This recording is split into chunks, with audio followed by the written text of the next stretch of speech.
Welcome back to another Wildly Better Quick Talk, gang. And what I want to do is I want to tell you a couple quick stories. I met a guy Friday night who began telling me about his life, what the kind of activities he engaged in, the kind of long walks he likes to take, that he plays golf 3 or 4 times a week. And I assessed that he was probably 68, 70, something like that. But as we talked longer, I realized the guy was probably a little bit older than I had guessed.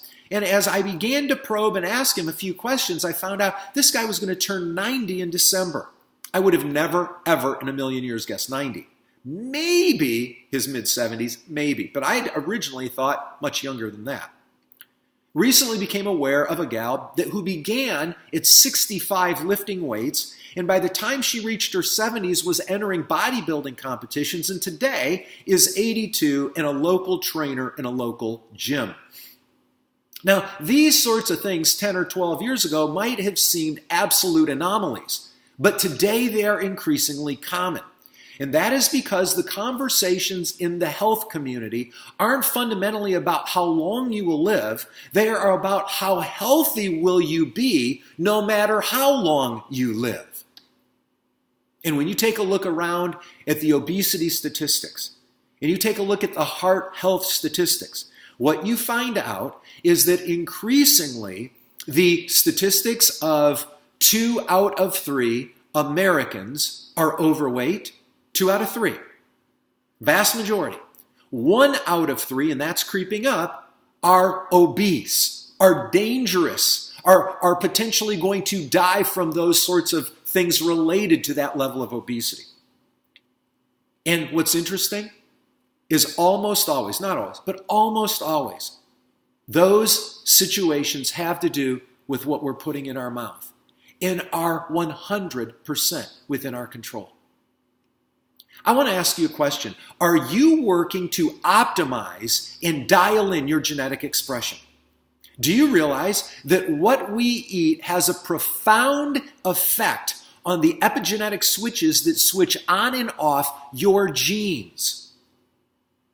We are in the process of putting together a Primal Health course that we are going to invite you, if you want to be a part of it, to get coaching twice a month for 4 months, where we are going to talk about how do you optimize your genetic expression to best position yourself for not only a long life, but more importantly, a healthy life no matter how long you live. Obviously, you don't get to punch in the clock when you end this life.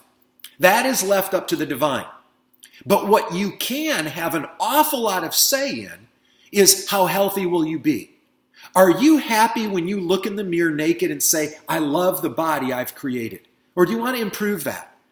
Do you love the level of stress management you have in your life, that you are living with a deep sense of harmony and peace and contentment and joy with no stress? Are you happy when you wake up that your brain is alert, your memory sharp, your ability to acquire information keen? Or do you experience brain fog? Are you happy with your gut health? Because gut health directly impacts brain health, which directly impacts dementia or not, Alzheimer's or not. Gut and brain are deeply connected in our physiology. We are going to be talking and working on all those things. So I want to invite you, if you are interested in being part of this Primal Health journey, please sign up on the link below. We will keep you in the loop, because in the next several weeks, we are going to begin rolling out the contours of that course, and we will be launching it shortly thereafter. We'd love you to dial in your genetic expression through what you eat, how you manage stress, optimize your sleep patterns, your workout patterns, so that you become the best healthy version of you possible. I'd love to help you on that journey. I hope you join us.